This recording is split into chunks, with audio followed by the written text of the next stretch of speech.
लेके जा रहे थे। एम्बुलेंस तक का भी व्यवस्था हम लोग को नहीं दिया गया। कोई नाली में गिरा, कोई रोड में गिरा, कोई झाड़ी में गिरा, नशा में था, समझिए नहीं पाया कि स्वयं सेवक की लेबर है, जाके उन लोग को भी पीट दिया। भैया मुंह महक रहा था जब बात कर रहे थे, हमने तो एक रस्सी पर किया था, लाठी चलाने का कौन सा जरूरत था बताइए। बाल पकड़े तब हम जाने कि नशा में मुंह महक रहा था उसका। पिछले 8 जुलाई से पंचायत सचिवालय स्वयं सेवक संघ के लोग लगातार धरने पर है और ये धरना अब समाप्त नहीं हो रहा है।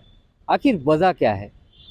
वजह है कि उनकी मांगे पूरी नहीं हो रही है। इनसे पुलिस की नोकझोंक हुई और उसके बाद जो हंगामा हुआ और लाठीचार्ज हुआ वो बताने के लिए काफ़ी था कि पीएसएस कर्मी जो है अपनी मांगों को लेकर अभी भी डटे हुए हैं।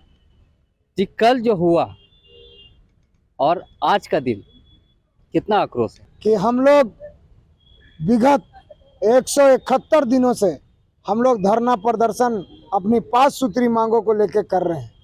पंचायत सचिवालय स्वयंसेवक संघ के द्वारा पहले से ही विधानसभा घेराव का चिट्ठी हम लोग दे चुके थे, सूचना दे चुके थे और 18 तारीख से लगातार हम लोगों का विधानसभा घेराव का कार्यक्रम था।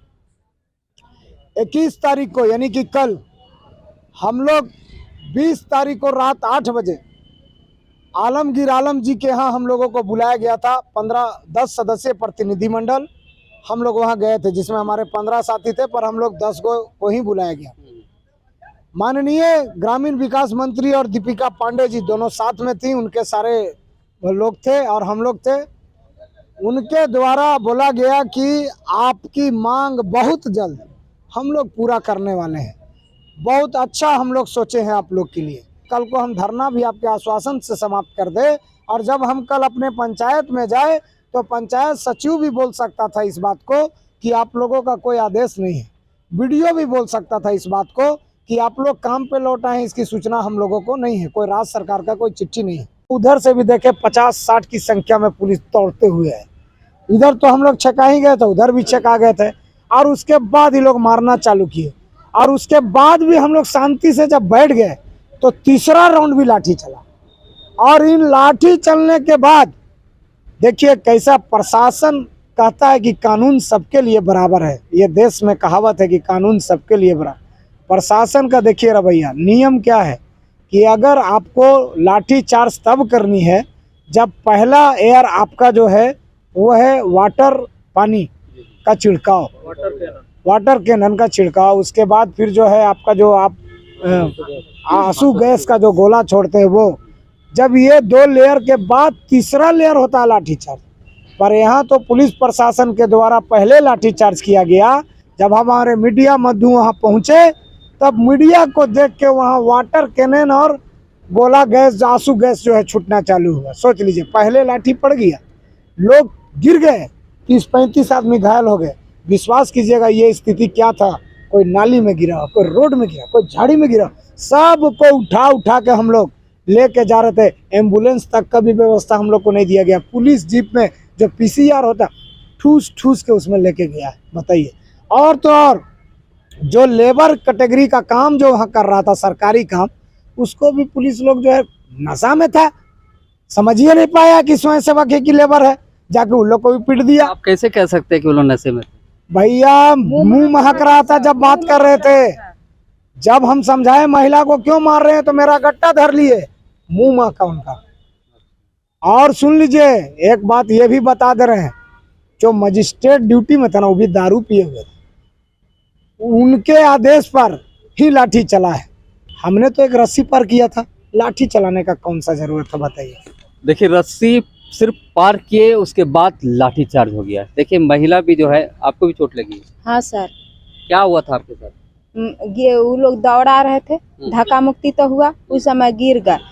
पुलिस तो नशा में थे, उसको पूरी पुरुष थे, नशा में थे, पुरुष थे। महिला रहती तो सह जाते कि चलो भाई महिला मेरा साथ में लाठी चार्ज किया, लेकिन पुरुष लाठी चार्ज किए हैं, कहा कि नशा में थे। बाल पकड़े तब हम जाने कि नशा में मुंह महक रहा था उसका।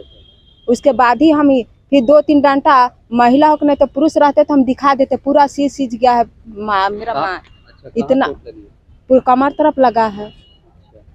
तो जब बहुत लाठीचार्ज मारे हो हैं, रहा, दौड़ा दौड़ा के मारे हैं, किसी को ना वो लोग छोड़े हैं, वो लोग को विकलांग भी हो के, और हम बोल रहे हैं कि विकलांग है सर, हमको मत मारिए, तो भी नहीं, जब रोने लगे ना, चिल्लाने लगे, तब वो लोग छोड़े हैं। जब तो और लाठ कितना मारते हैं जब लाठीचार्ज हो रहा था तो अपने बचाव के लिए भी तो जाना चाहिए। सर। तो ऐसे देखिए, अचानक लोग ना लाठीचार्ज करने लगा, और आगे थे हम, थोड़ी ना हम जान रहे कि लोग लाठीचार्ज करेंगे, सो अचानक ना लाठीचार्ज किए, उसके बाद पानी सब छिड़काव किए हैं। पहले वो सब करना चाहिए थी, लोग पहले लाठीचार्ज किए हैं, तो कैसे भागे? उस समय ना हम गिर गए, उस समय वो लोग आकर मारे हैं, फिर बाल पकड़ के भी मारे हैं वो लोग। देखिए, एक बड़ी बात यहाँ पर सामने आ रही है कि कल की घटना के बाद जो है ये पीएसएस कर्मी अब आक्रोशित हो चले हैं। आंखों में आंसू नहीं है, बल्कि आक्रोशित हो चले हैं और आत्मदाह की चेतावनी दे रहे हैं। ये बड़ी बात जो है सामने आ रही है, क्योंकि आत्मदाह कब किया जाता है? जब पूरी तरह से जब आदमी छिन्न भिन्न हो जाता है, कहीं से भी उनकी वो मंशा पूरी नहीं होती है, मांग पूरी नहीं होती है, तब जाकर आत्मदाह का वो प्रयास दिखता है। चंद्रदीप जी, ये बताइए कि कल जो घटना हुई उसमें कितने लोग अभी तक घायल? 30 से 35 आदमी घायल है। 30 से 35, 30 से लेकिन 35 बताया जा रहा है कि 8 लोग। नहीं, 8 आदमी तो हम लोग उठा के लेके गए हैं, जो प्रशासन के लोगों ने भी देखा है।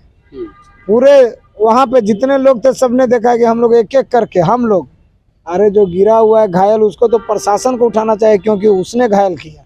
पर हमारे संग साथी थे, हमारे भाई बंधु थे, हम लोगों ने उठा के ले जाके यहाँ किया। और जानते हैं प्रशासन के द्वारा क्या किया गया? हॉस्पिटल के नाम पर, हॉस्पिटल तो ले गए, हाँ, इलाज भी करवाए, और ला के जगन्नाथपुर थाना में रख दिए। ये कौन तरीका है? फिर हम लोगों ने फिर आवाज बुलंद किया, हमारे जितने साथी गए हैं उनको यहाँ चाहिए हम लोगों के बीच सही सलामत। कोई भी दुर्घटना घटा तो इसका अंजाम राज्य सरकार को भुगतना होगा, हेमंत सोरेन को भुगतना होगा, ग्रामीण विकास मंत्री को भुगतना होगा। तब जाकर जो है वहाँ के जो पदाधिकारी थे हमारे साथियों को हम लोग के बीच में लाए हैं। तो हम लोग लड़ाई जारी रखे हैं। आपको बता दे रहे, अभी तक 3 केस कर चुकी है पुलिस, 2 बार लाठी चला चुकी है पुलिस। अब देखने वाली बात होगी कि इनकी मांगों पर जिस तरह से ये आंदोलन और जिद पर अड़े हुए हैं, इस जिद को लेकर जो है सरकार अब किस तरह से इनकी मांगे पर विचार करती है, तो देखने वाली बात होगी। लेकिन पीएसएस कर्मियों का जो आक्रोश है निरंतर अब बढ़ता जा रहा है, ये आक्रोश कम होता हुआ नहीं दिख रहा है। लेकिन जिस तरह से कल लाठीचार्ज हुआ, ये आक्रोश ये पूरा ज़्यादा भर चुका है और लोगों में अब सरकार को चेतावनी जिस तरह से लगातार देते आए हैं, लेकिन जो चेतावनी इस बार जो दे दिए हैं आत्मदाह का, ये बहुत बड़ी चेतावनी है। रांची से तर्स न्यूज़ के लिए मोहन कुमार।